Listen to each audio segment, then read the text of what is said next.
quero trazer uma palavra de bênção para o seu casamento, para abençoar o seu matrimônio.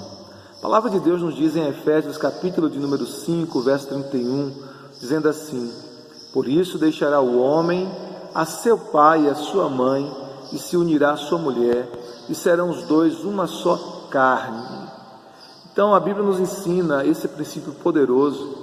Quando homem e mulher se casam, eles precisam entender que a prioridade do casamento agora passa a ser, da relação, passa a ser o outro cônjuge, né? No caso, o marido prioriza a sua esposa e a esposa prioriza o seu marido. Isso é um princípio poderoso que nos ajuda até mesmo a lidar com a interferência de terceiros, né?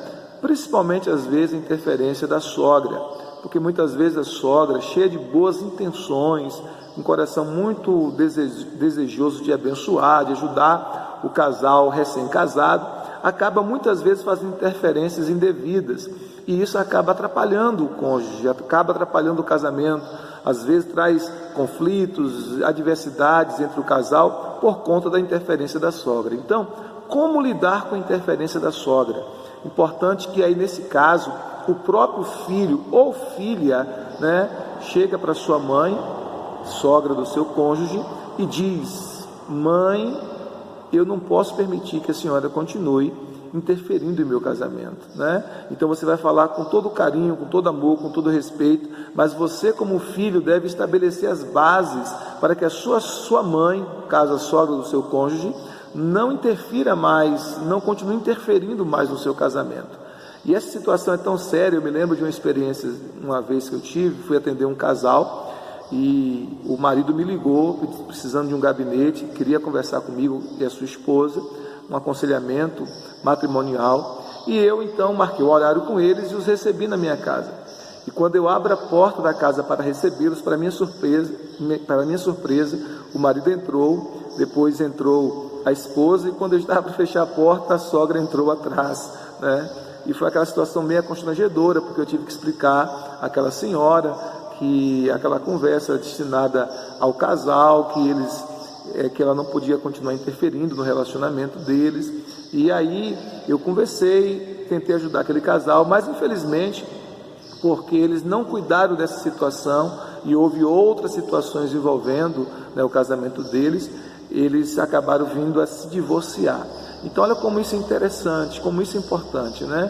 Nós precisamos entender que depois do casamento, a prioridade deve ser o cônjuge. Por isso o texto diz aqui claramente: deixará o homem pai e mãe e se unirá à sua mulher, e os dois se tornarão uma só carne. Marido e mulher então tornam-se uma só carne. Há uma unidade, né, uma aliança muito profunda e íntima no casamento, que está acima de qualquer aliança. Isso significa que o casamento, a união matrimonial, a relação conjugal, só está abaixo da relação do ser humano com Deus, né? Então somente Deus está acima da sua relação com o seu cônjuge, mas o seu cônjuge deve ser para você a pessoa mais especial, a pessoa mais importante, deve ter a máxima prioridade em relação aos teus relacionamentos. Então é importante entender isso, para que a gente lide com muito cuidado, com muito carinho na interferência de terceiros. E a gente fala aqui da interferência da sogra, porque a sogra, com muito cuidado, com muito amor que tem pelo filho ou pela filha, ela acaba muitas vezes interferindo. E é o filho ou a filha que deve estabelecer os limites, porque se o genro ou a nora for tentar estabelecer os limites dessa relação, isso pode trazer conflitos, pode trazer divergência,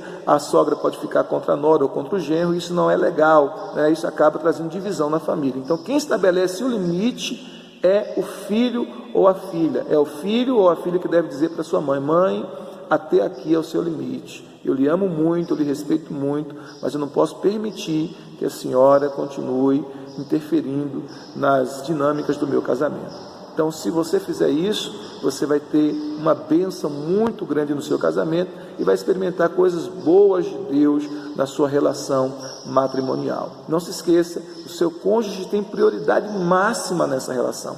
Por isso que a Bíblia nos fala em 1 Coríntios capítulo 7, versos 32 a 34, que a mulher casada, ela deve ter como meta agradar ao seu marido e que o homem casado deve ter como meta agradar a sua esposa. Significa que a meta do marido e da esposa é agradar um ao outro.